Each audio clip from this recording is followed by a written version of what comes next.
So I was dispatched at the scene at 9:49 a.m. April 1st to the Falconville Food Basics. I have my duty book with me today. This was at 462 George Street. So I arrive on the scene. I see Sandy Banks holding Harry Coates by the arm. And I was already briefed that's about a stolen bicycle, and I see the bicycle there, which is a purple Canadian Tire Supercycle with an orange seat, black handlebars, 26-inch rims. I do not know about the scraping of A, B in it yet, but I will find that out later in our scenario. And so I introduce myself. I am Constable Rebecca Robinson. I am here for a stolen bicycle. I have my partner with me, so I get my partner to separate Sandy and Harry. So Sandy Banks, Harry Coates. So my partner's with Harry, Mr. Coates, and I'm with Sandy, and I'm going to ask for her side of things.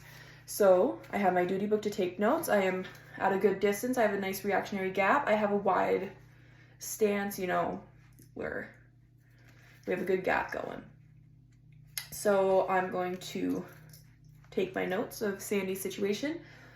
She explains that 2 hours prior, she was at her house when she realized that her son's bicycle was stolen off their porch. So she was going to Home Hardware to get a lock for her daughter's bicycle when she observed Coates with the purple bike. It matched the description perfectly. So she goes up to him and she explains it was her son's bike.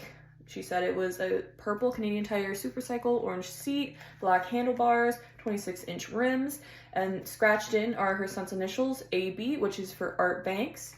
I collect Mrs. Banks, Sandy Banks' information.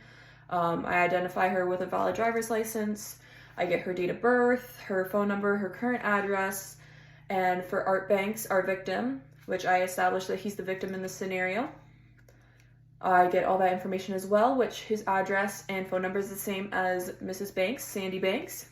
And so after collecting Mrs. Banks' statement, I go over and I go to interview Harry. So I run a CPIC check. So I call in a CPIC. I say I'd like to get a CPIC check on Harry Banks, Harry Coates.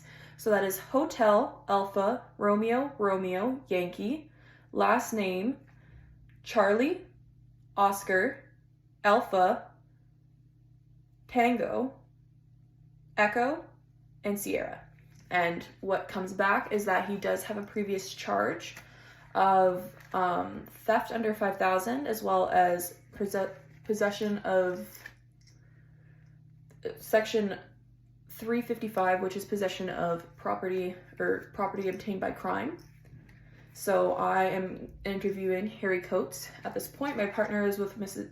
Banks, and so we've identified, I see the supercycle. I identified that it is indeed Art Banks Supercycle. It has the initials in there, perfectly matches the description, there is no doubt. So I am still taking notes. I have a nice reactionary distance. Coates gives me his side of the story. He says that he went on the porch and he borrowed the bicycle because his legs were hurting and he was just going to go to the store and then he was going to come back and return it.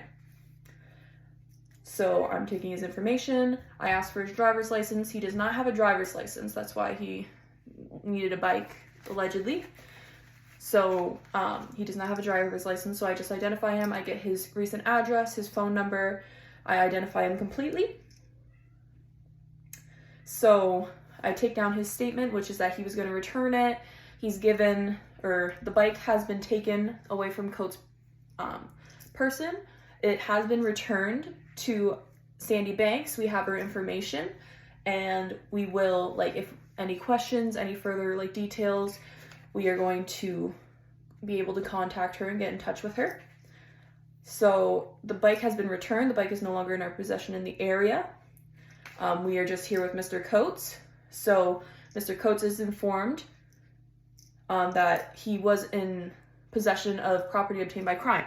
So Mr. Coates decides that he wants to change his story. He says that he found it in a ditch, He never stole it. He just found it. He was never on her porch. So we accept like that he changed his story. So I'm gonna put my book away. I'm gonna put it over here. It's in my pocket. I'm gonna put my pencil actually away. So I have my hands free. I inform Harry Coates that he is going to be placed under arrest for possession of property obtained by crime under Section 55 of the Criminal Code of Canada.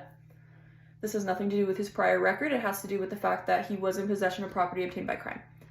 So I take physical control of him. I put his hands behind his back and I place handcuffs on him.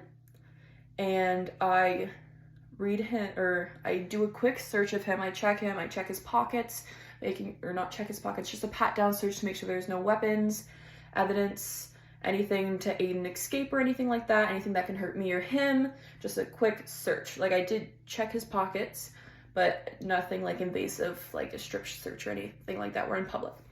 So I take control of him. He is in cuffs. He has been searched.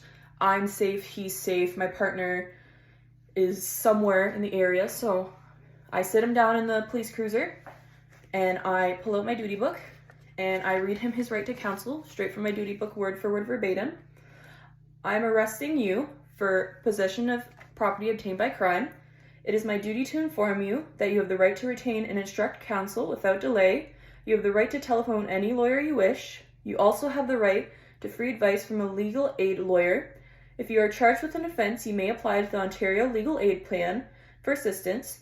1-800-265-0451 is a number that will put you in in contact with a legal aid duty counsel lawyer for free legal advice right now.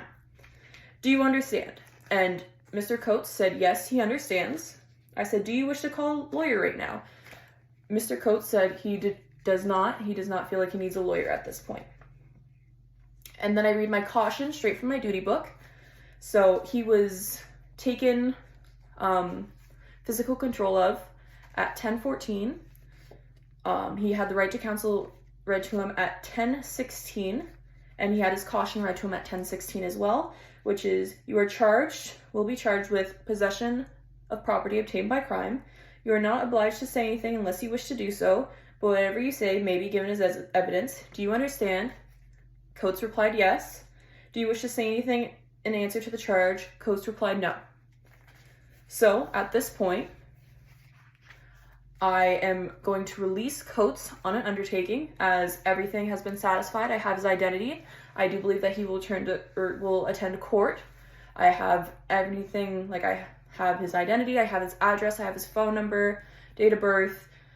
We have arrested him, checked him, made sure everything's good. He will be released on an undertaking where he will not be in contact with Sandy Banks or her son, Art Banks, Art Banks is the victim in this situation, and he will not return to their property.